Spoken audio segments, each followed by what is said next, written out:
My dad gave my lazy brother our family restaurant, despite I devoted my youth to it. Now he's begging me for help, but my reply left them speechless.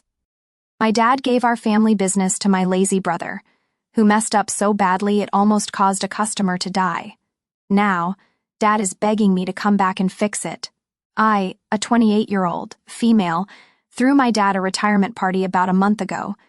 He had managed our family restaurant for practically his entire life and was retiring from management at 62. He told us he was too exhausted to continue and wanted the company to be passed on to the next generation. Since I had dedicated the past 5 years of my life to the restaurant, I mistakenly assumed he meant me. Our family runs 2 other restaurants across the city, in addition to an Italian franchise. My uncle runs one, and his daughter supervises the other. But the most frequently visited branch is ours, with my father as the official owner. For background, my uncle is not my dad's biological brother. This all began when my grandfather built his first restaurant, where the business started. Our property is the original one. The restaurant my grandfather opened with my grandmother. They operated it for many years until my father took control. He grew the company by adding 2 other eateries at separate sites. My uncle joined at that point when we launched the second restaurant. He left his previous job and began working there, and later his daughter took charge of that location.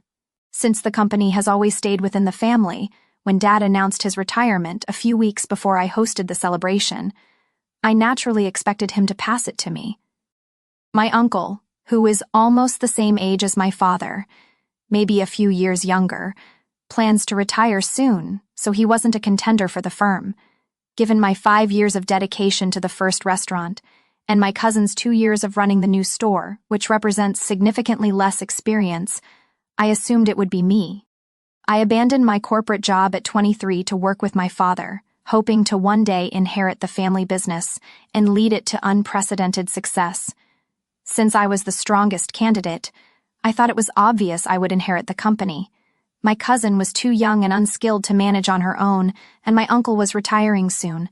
Though it was naive of me not to demand a written agreement, my father never explicitly mentioned it, and I assumed it was understood. However, at the last moment, my father threw me a curveball. On the day of his retirement celebration, he announced that my bratty younger brother would inherit the company. I have a younger brother and an older brother. Charles, a 34-year-old male, took the medical route and is a surgeon with no interest in the restaurant industry. Derek, a 26-year-old male, does nothing all day and is disliked by the family. He's a spoiled brat with no redeeming qualities. While I have no issue with his lack of skills or inactivity, I find his attitude unacceptable. Despite having nothing to show for his life, he acts as though he's the best and deserves everything. My parents enable this behavior. Whenever Charles and I try to address it, they shut us down, saying Derek needs positive support to explore job paths and avoid freeloading off them for life. A few years ago, Derek graduated from community college, but since then, he's been fired from at least 5 different jobs due to his attitude problem. He believes he's on par with God, though I'm not sure why, and no employer tolerates this behavior. It's no surprise he's been let go from every job within months. He's not particularly talented, and the jobs he had were secured through my father's contacts. Derek is a huge screw-up with no direction. For the past 2 years, since being fired from his last job, he's been lounging at our parents' house, draining their resources without guilt or regret. Our parents ignore this and allow it, which is frustrating, especially since Charles and I were always pushed to improve. It feels unfair, particularly because they're so lenient with Derek. As children, we were close, but since high school, things have changed, and I barely get along with Derek. Everyone was shocked when Dad announced Derek would inherit the company, as he has no knowledge of the business or how it runs.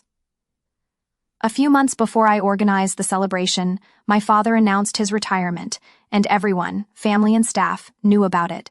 As his right-hand woman, I naturally expected to take over. I regret not having a proper discussion about it. I took it for granted, and that was my undoing. I thought my father's comments about his retirement plans were evidence he intended to leave me in charge. I trusted him and never considered he might not choose me. He always treated me kindly as both an employee and a daughter, so I had no reason to doubt him.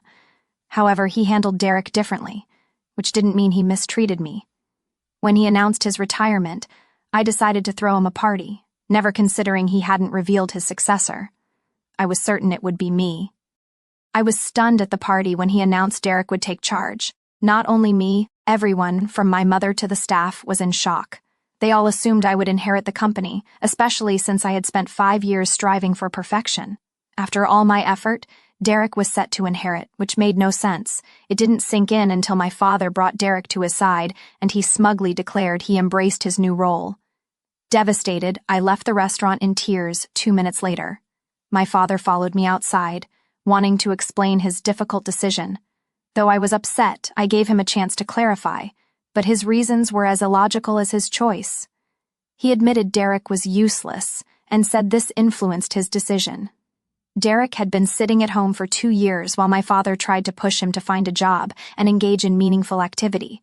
Derek took everything lightly. My father reasoned that giving Derek a position of responsibility, like running the restaurant, would force him to step up. He believed Derek's lack of effort in past jobs stemmed from working for others without personal investment. By giving him the business, my father thought Derek would have a stake and be motivated to improve. He also wanted me to stay at the restaurant doing exactly what I had been doing, but as Derek's assistant. According to my father, Derek would only be the nominal head while I would be the actual boss, inspiring Derek to improve. To me, that was insulting. I was capable of doing a far better job than Derek, yet he expected me to be his shadow and babysitter. I'm my own person, not my brother's keeper. I had worked hard enough to earn the role my father gave Derek. Still offended, I gave my father an ultimatum: undo his decision and give me the job, or lose me permanently. We had a heated argument. He accused me of not considering Derek's future and being selfish, while I argued he was acting selfishly toward me. With nothing left to say, I cut him off. He refused to give the job to me, the rightful earner, so I decided not to return to the restaurant. My last day was the day after the retirement party. A month later, I still haven't returned.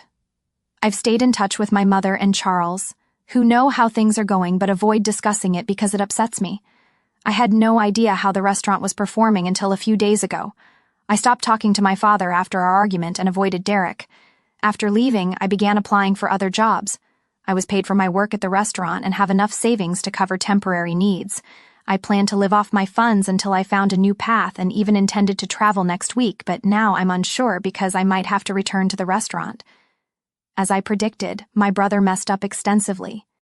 For some reason, my dad thought it was a good idea to let Derek do whatever he wanted without supervision to build his confidence. Apparently, Derek's feelings came before the family business. Derek made careless financial mistakes from the start, cutting costs on ingredients, which caused major issues. We offer a separate vegan menu and ensure non-vegan items don't touch vegan meals in the kitchen for ethical reasons. We also have a dedicated space for vegan cooking, but Derek, in his infinite wisdom, closed that section to save space and began tampering with vegan goods to cut costs. It was only a matter of time before this backfired. 2 days ago, the inevitable happened. Derek instructed staff to use regular dairy milk instead of the more expensive soy milk, ignoring that some customers have dairy allergies, not just vegan preferences. A customer ordered a milk-based dessert and explicitly requested soy milk or another substitute. Normally, our regular staff would have followed the request and ignored Derek's orders. Unfortunately, Derek had hired a new, inexperienced employee and instructed him to report anyone defying his directions. Derek had noticed regular staff were ignoring him because they were running out of substitute ingredients too quickly. This new employee followed Derek's orders, ignored the customer's request, and used regular dairy milk. He did a poor job, and things went south quickly. The customer had a severe allergic reaction and is now threatening to sue the restaurant. I learned all this when my dad called me that evening, panicking. He had fired Derek immediately, unaware of what Derek had been doing behind his back. He begged me to return and offered me the job I had always wanted. It was strange that he wanted me back now, after Derek's predictable failure. Still hurt, I laughed at their predicament and told him I would never return under any conditions. I said if he truly wanted me back, I expected a public apology in front of the family and staff, admitting his mistake and confirming he had fired Derek. Given how he humiliated me at the retirement party, I didn't think I was asking too much. My father's actions had deeply hurt me, and since he now needed me, I thought I was only asking him to make things right. However, my mother felt my demands were excessive, and my father refused, saying what I asked was ridiculous and humiliating. He acknowledged his mistake but insisted the company was as much mine as his. So, am I wrong for asking my father to publicly apologize if he wants me to rejoin the family company after choosing my brother over me? Hi, everyone who took the time to comment on my first post and offer suggestions and encouragement. Thank you so much for your support. It truly means a lot. After thinking it over for a few days, I decided to return to the company, though I had to set aside my pride. It wasn't an easy decision, but I've spent 5 years of my life at that place and want to drive the company forward. Nothing will change that. Since my dad won't be around forever, I want to see it flourish rather than close down. As I've said, Charles has no interest in the restaurant, and Derek obviously lacks the skills or ability to run it. It has to be me. My uncle and cousin, who oversee the other 2 branches, agreed I should return when I spoke with them. They believe the restaurant is rightfully mine. So, if my father is asking me to come back, I should put the past behind me and pursue what I love. Honestly, I would have preferred a public apology, but I don't want to gloat over being right about Derek. That wouldn't make me as happy as the success of our restaurant will. I now understand I must choose my battles and have opted to let this one go for my own benefit. I spoke with Dad this morning in a civil and professional exchange. We decided to temporarily set aside our history for now and focus on the current situation. We're working to negotiate an out-of-court settlement with the affected customer, who has been tweeting about us on social media. She hasn't gained much traction so far, so we've been lucky, but this won't last long, so we must resolve it before it grows bigger. Yesterday, I met my father in person for the first time in a while. We met before the customer's meeting and spoke with our lawyer about everything. Seeing him after so long was odd since I had seen him nearly daily for 5 years. Until I saw him, I didn't realize how much I missed him. Our lawyer handled much of the conversation, so we didn't interact much, as we had to focus on the issue. I could tell there was still plenty we needed to discuss, but now wasn't the right time.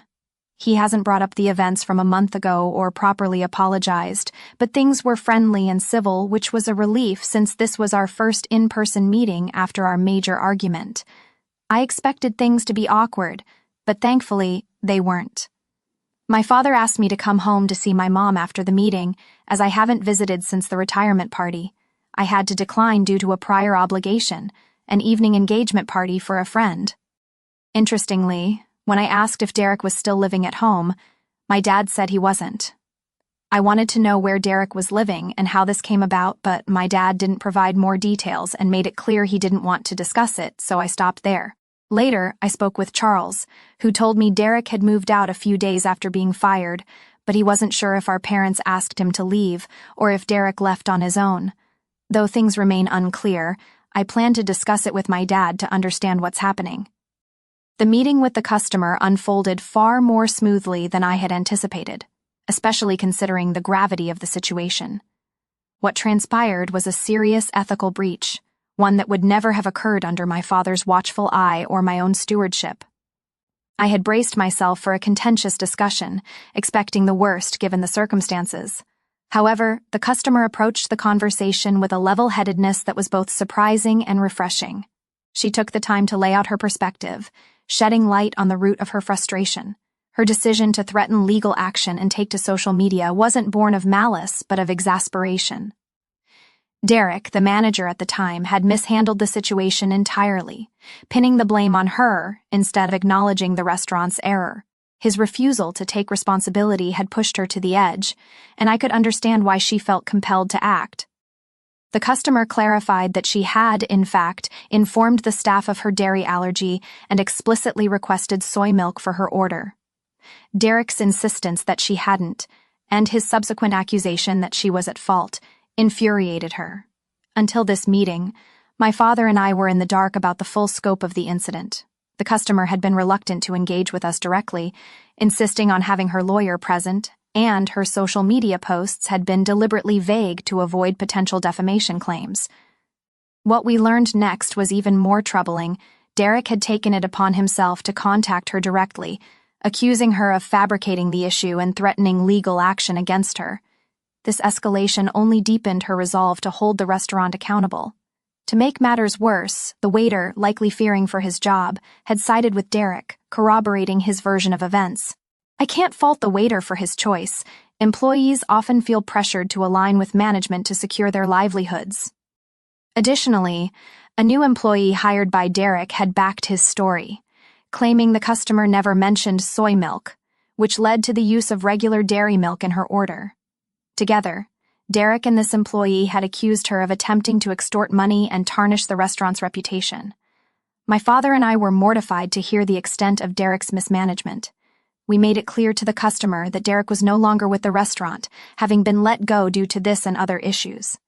We emphasized that we had taken full control of operations to ensure such a lapse would never happen again. Our commitment to her was unequivocal.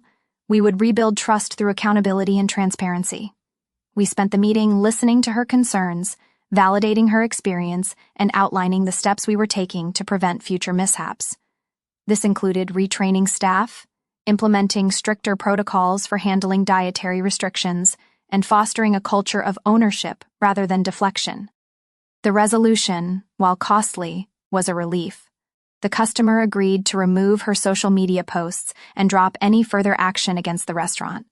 Though the financial hit was significant, it paled in comparison to the importance of restoring our reputation and her trust. My father and I left the meeting with a sense of closure, knowing we had cleaned up the mess Derek left behind. The ordeal was a stark reminder of the damage that poor leadership can inflict, but it also reinforced our resolve to run the restaurant with integrity. As we move forward, we're focused on rebuilding, not just the business but the sense of community it represents. For the first time in weeks, my father and I can breathe a little easier, confident that we're steering the restaurant back to its rightful path. The past month has marked a profound turning point in my life, one that has filled me with a joy I hadn't realized I was missing. Returning to the restaurant, the heart of our family's legacy, has rekindled a sense of purpose I didn't know I had lost for a time. I was adrift, distanced from the workplace that now feels like home. It took stepping away to understand how deeply my happiness is tied to this place. The clatter of dishes, the hum of conversation, the rhythm of service. Despite the complexities of my relationship with my father, my love for this restaurant is unwavering. I'm determined to elevate it, to push it beyond its current bounds and into something extraordinary. My vision is clear, to honor its roots while carving out a future that reflects my passion and ambition. My father and I have been navigating the rocky terrain of our relationship, and I'm heartened by the progress we've made. The tension that once defined our interactions is slowly giving way to understanding. After heartfelt conversations with both my parents, we've committed to strengthening our family bond. We've agreed to spend more time together, to rebuild what time and distance had strained. A few weeks ago, after I returned to the restaurant, I sat down with my father for a conversation that felt like a turning point. He and my mother opened up about their past mistakes, particularly in how they handled my brothers, Charles and Derek, and me. They admitted to a misstep in their parenting. In an effort to bolster Derek's confidence, they overcompensated, inadvertently inflating his ego while neglecting the balance needed to foster growth. Their intention was to make Derek feel equal to Charles and me, knowing he struggled to keep up. But instead of encouraging him to strive for improvement, their approach led him to believe he was already above us, without the effort to back it up. The fallout from this became clear when my father made the difficult decision to let Derek go from the restaurant. His pride wounded, Derek severed ties with the family, moving out to live with a friend and taking a job at a nearby video game store. It's a small step, but I'm relieved to hear he's trying to forge his own path. Independence might be the wake-up call he needs, though I can't help but feel a pang of sadness at the distance between us. Every weekend, our family gathers for dinner, a tradition that now includes Charles and his wife. It's a time to reconnect, to laugh, to share stories over plates of food that carry the weight of our shared history. We've extended invitations to Derek, not out of obligation but because it would feel wrong to exclude him. Yet, he hasn't responded, his silence a reminder of the rift that still lingers. I've made my peace with it. Derek's choices are his own, and while I wish him well and would welcome him back into my life, I no longer carry the weight of his absence. Ebersher, these family dinners have become a cornerstone of my happiness. Sitting around the table, Surrounded by the warmth of my parents, Charles and his wife, I feel a sense of completeness. The restaurant, too, has become more than just a workplace. It's a canvas for my dreams. I'm pouring my heart into it, crafting menus, refining operations, and envisioning ways to make it a destination that resonates with our community. My father and I are finding our rhythm again, working side by side with a shared goal. The normalcy we're rediscovering feels like a gift, a return to the foundation that shaped me. Life in this moment feels abundant. I'm doing what I love, surrounded by people who matter most. The challenges of the past, my strained relationship with my father, Derek's departure, haven't disappeared. But they no longer define me. Instead, they've taught me what truly matters: family, purpose, and the courage to build something meaningful. I'm content, not because everything is perfect, but because I've found clarity in what brings me joy. The restaurant is thriving, my family is coming together, and I'm exactly where I'm meant to be. Happiness, I've learned, doesn't require perfection, just the right ingredients, blended with care and intention.